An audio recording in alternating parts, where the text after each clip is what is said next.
सुनो कहानी मैं सुनावा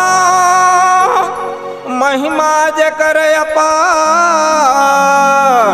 मड़वा रानी पैदल चल के बरपाली के आए बाजार। मड़वा रानी पैदल चल के बरपाली के आए बाजार।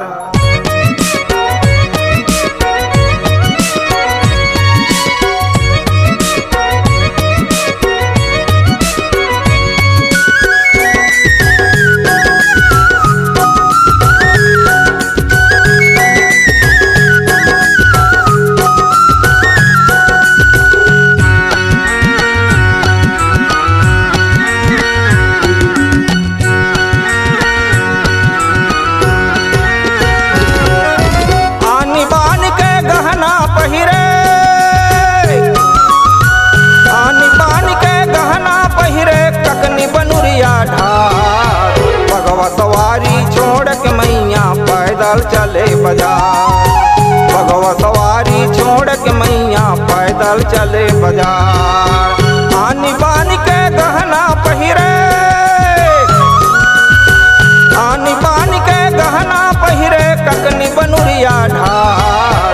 भगवा सवारी छोड़ के मैया पैदल चले बाजार। भगवा सवारी छोड़ के मैया पैदल चले बाजार।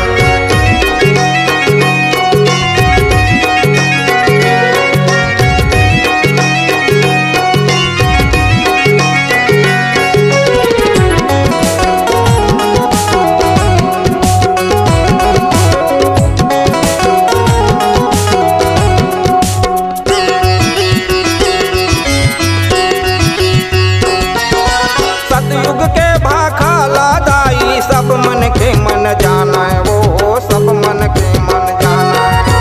सब मन के मन जाना है दाई, सब मन के मन जाना है वो, सब मन के मन जाना है। ए धरती माँ पर नारी ला माँ बहिनी का समाना है वो, माँ बहिनी का समाना है।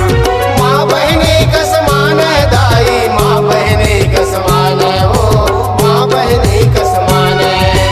सतयुग के भाखाला दाई सब मन के मन जाना है वो, सब मन के मन जाना है। ए धरती माँ पर नारी ला माँ बहिनी का समाना है वो, माँ बहिनी का समाना है। ककरो मन माँ पापनियावा,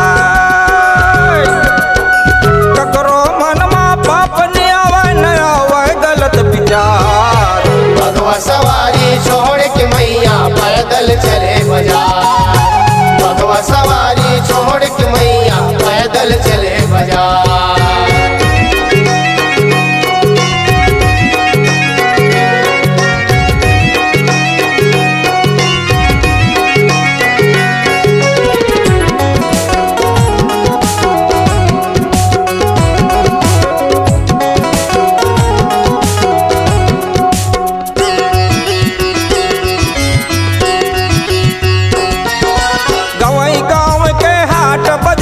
देखे बुले पर जावस वो, देखे बुले पर जावा।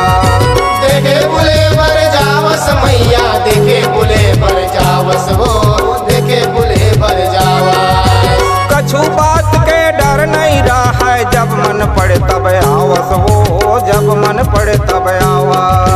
जब मन पड़े तब आवस मैया, जब मन पड़े तब आवस वो, जब मन पड़े तब आवस।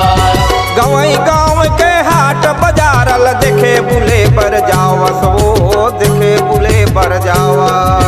कछु बात के डर नहीं रहा है, जब मन पड़े तब आवस वो, जब मन पड़े तब आवा। कभी डोकरी कभी कन्या बन के, कभी डोकरी कभी कन्या बन के करके 16 सिंगार। भगवा सवारी छोड़ के मैया पैदल चले बाजार। भगवा सवारी छोड़ के मैया पैदल चले बाजार।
पैदल चले बाजार।